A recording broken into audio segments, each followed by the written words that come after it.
This was not my first fishing experience in North Carolina waters. For years, we traveled to Morehead City for the ESPN Redfish Cup. There were a lot of these other little towns that we fished in. New Bern, Swansboro, got close to Wilmington, but not that far down. But Wrightsville Beach, if I knew how gorgeous this place was, I would have made a second trip up there, because Wrightsville Beach is a beautiful little fishing, surfing community that just really knocks your socks off when you're there. You feel like you're welcomed.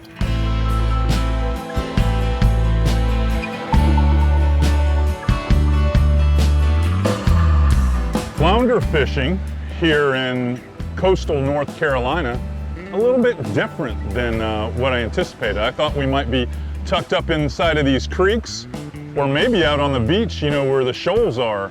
That's not what we're gonna do according to your plan. No, CA, it's, so this year is the first year North Carolina's had a flounder season. And so the progression of where the flounder are has kind of changed. Okay. We got a lot of people that gig here recreationally at nighttime with lights and gigs at night. Right. And they've hit a lot of the grass and marsh areas. And also our mullet run just started.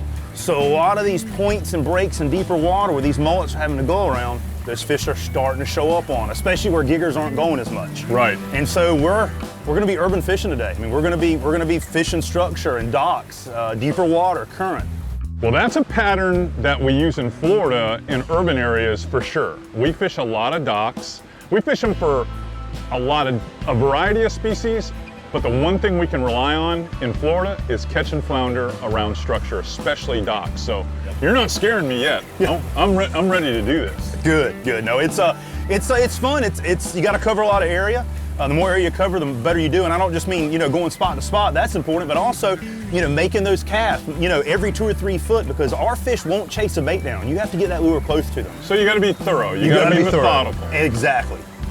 All right, well, I mean, we've got a trolling motor and it seems like we've got plenty of docks. What kind of size are we expecting? I mean, we should see anything from 12, 13 inches.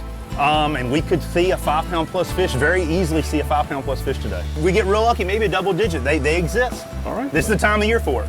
Let's do it. It's beautiful. I love your office here. I really do. Wrightsville is beautiful. It's a beautiful area, it really is. Beautiful zone.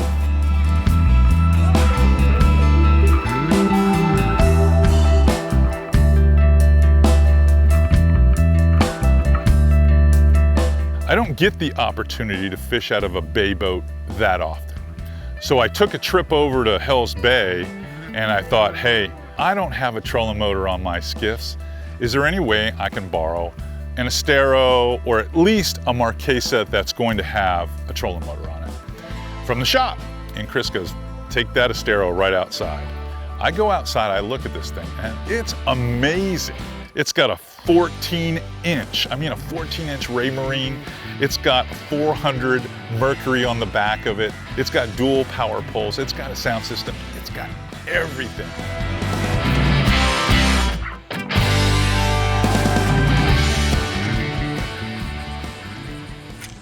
Fish on. There we go. Little guy. And it's a flounder. Good. That one's a nice flounder too, bud. Cute little guy there. Look at that, man. He ate that bait. And they do prefer those larger presentations. They do. I mean, you know, this fish is probably 13 inches, 14 inches. It's undersized, but. So what is the size that you would harvest here? 15 inches or bigger. 15 or bigger. Yep, 15 inches or bigger. And we're allowed 4 per person. Nice. I got introduced to Jot by another friend, Ron, and when he introduced me to him, he said, this is a young guy that's got quite the personality. I mean, he's out there. He wants to project a professional look and attitude in everything he does, and Jot is definitely that guy.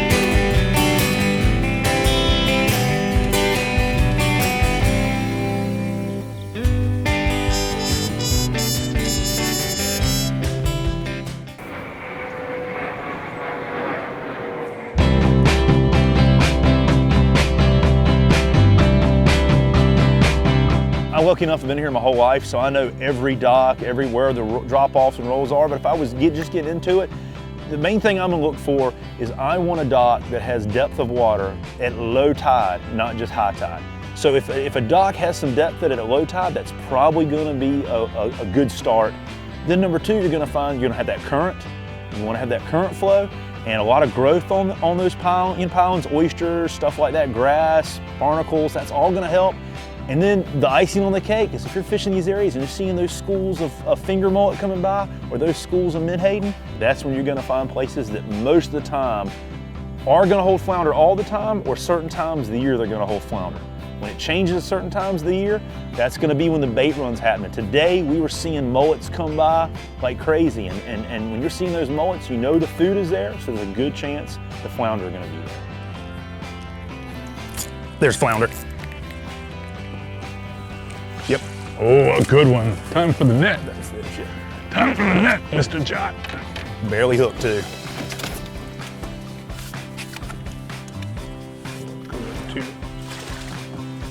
Nice. Oh, a good one. Here we go, finally in the keeper side of the world.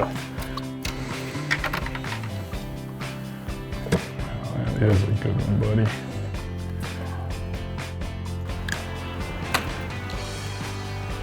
Little Carolina flounder there. About 17 inches, maybe 17 and a half.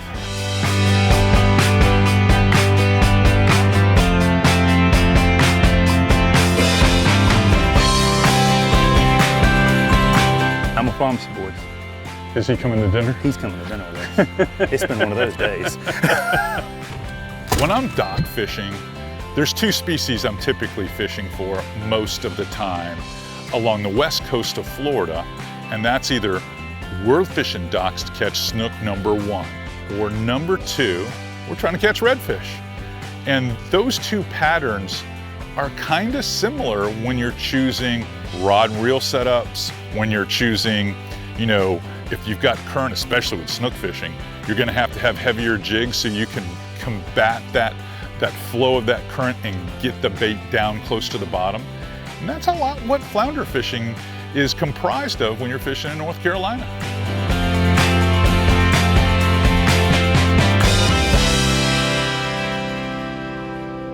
When you're in these deeper docks, one of the big problems is you cast and the bait swings, pendulums back to the boat. So you're never really where you threw the jig.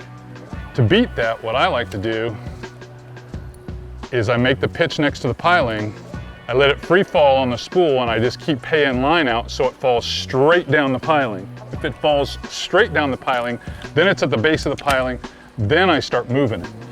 Because if I were just to throw, there he is. What have you got there? I might have a redfish. I'm gonna get a net. I got something that doesn't want to be hooked. That's It's a redfish. redfish. Leave it to me. Like I was saying before I was so rudely interrupted. By a redfish during a flounder show. But what I like to do is I like to throw into the cover, and instead of letting it swing away from the cover, I like to let it fall straight down underneath there. And almost as if I had planned it, there's a redfish. That was not planned.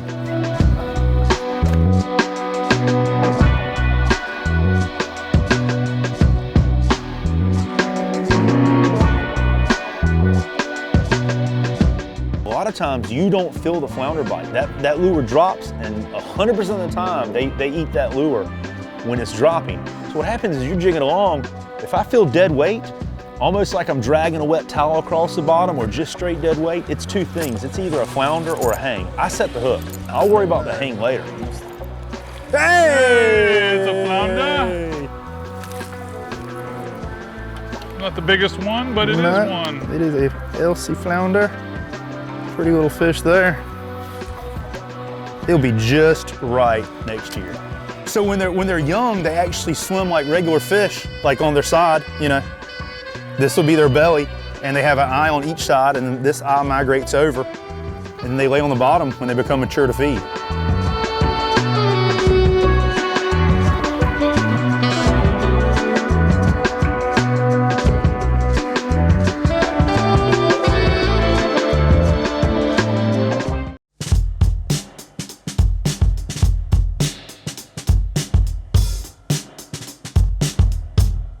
was really put back by how beautiful Wrightsville was. I mean, it's just one of those picturesque towns that has been placed right on the coast. I mean, it's beautiful. It's one of those towns that you want to move to. It's not really that much of a tourist attraction, but the surfing is big there. I mean, that was one of the things I was impressed with the most. The paddleboard sports. We had people paddleboarding by us all day long. Everyone uses the resource. We even made a run out the pass. He was showing me some of the zones that we might be able to fish in the future for cobia and for bigger flounder on future episodes. And as we raced around the point, you could see the guys just, you know, ripping it on their surfboards. We're in hurricane season. We shot this in September. So, I mean, the opportunity was there. In fact, we met a young guy at the boat ramp earlier that morning that was throwing a surfboard in a John boat. And I had never seen that here in Florida. I thought that was pretty cool.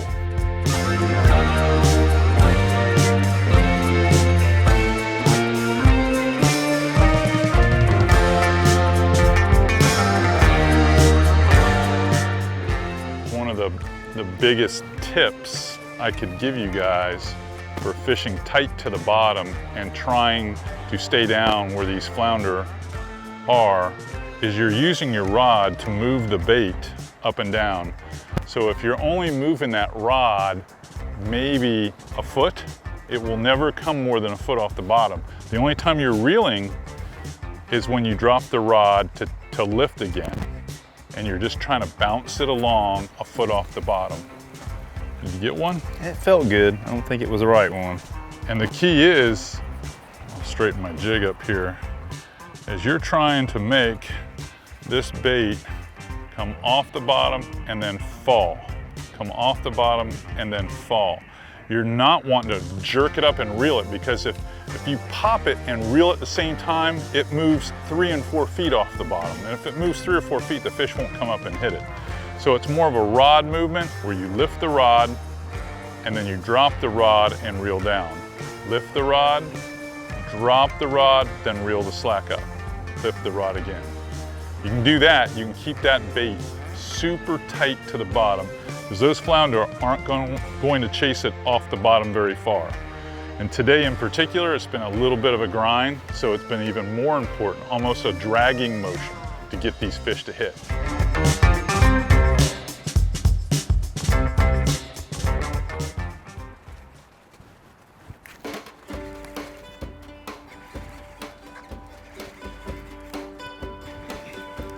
Flounder, nice one. Hey, yes sir, you want the net? Yeah, that might be legal.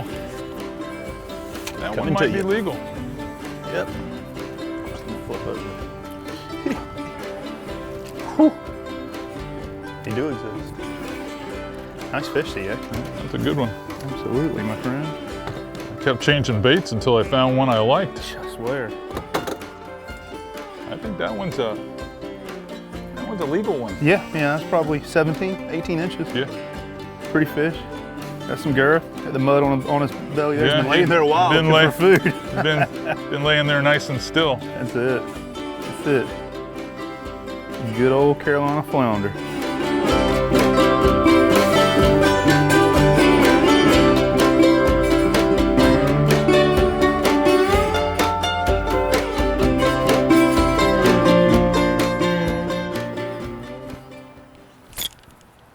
Big fish. Yep, big fish. Net. Net. I mean, big fish. Okay, let's go. Oh yeah. Yeah, like freaking the biggest one I've seen all year.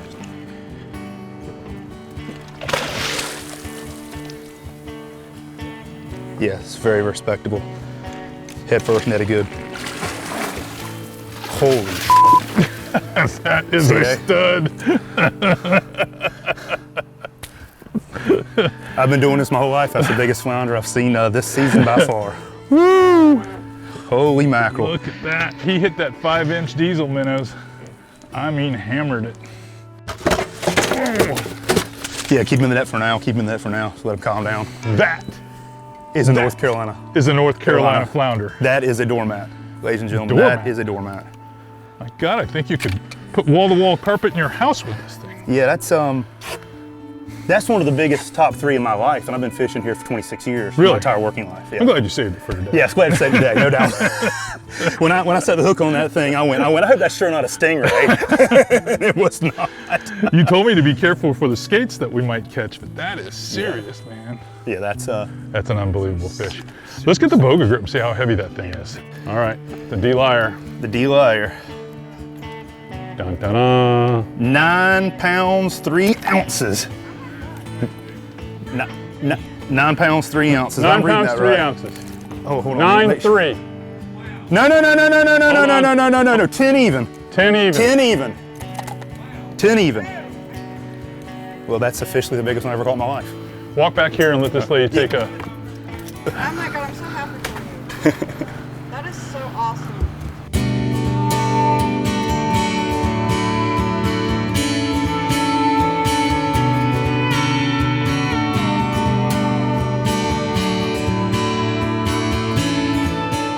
I was lucky enough to catch the largest flounder I've ever caught in my life this trip.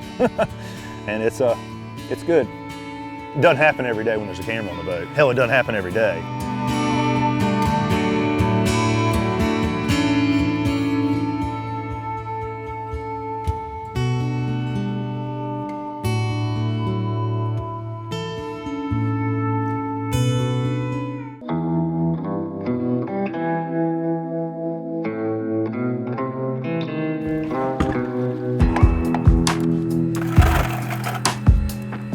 So when I'm cleaning a flounder, something very important to me is I like to make sure the fish is good and cold. When the fish is good and cold, it firms up the meat and it makes them a little easier to scale them as well as fillet them. So we'll scale both sides of them.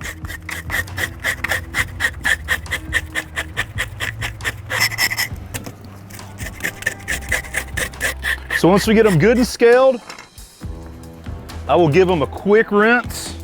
I prefer to cut the head off the flounder before I fillet it. I think you get a lot more meat off.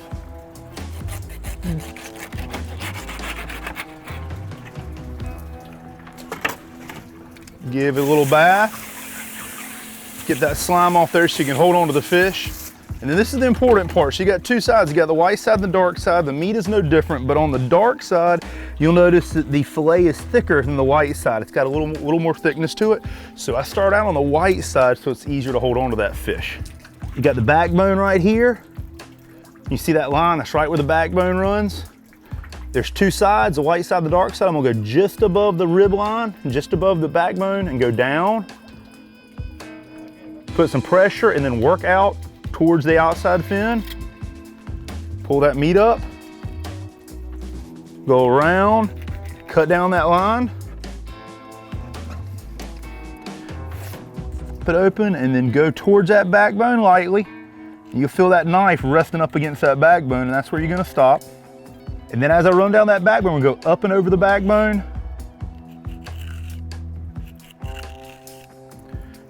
And then once we get over that backbone, we're just gonna keep cutting down the bones. And there's a little bit of a rib pop there. Go down.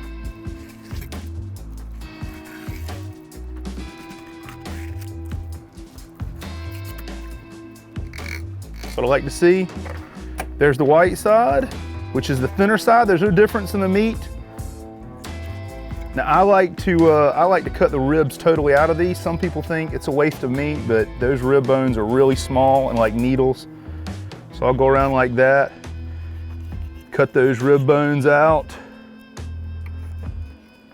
And then you got your nice flounder fillet there. Give it a little rinse. And then start on the dark side, and the same thing. The only thing is this time is because it's on the other side of the fish, you're gonna start on the other side, working down that backbone. Pulling it out.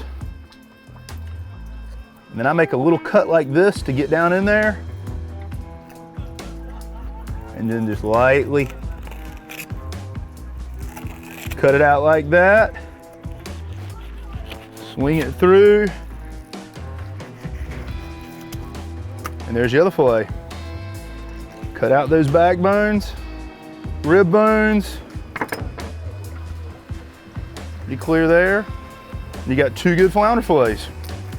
Flounder this size, this is probably was a 17, 18 inch fish. With the thicker side, sometimes I'll take it and cut it down the center line like this, and then it gives you 2 easier pieces to handle for cooking. I like to grill my fish.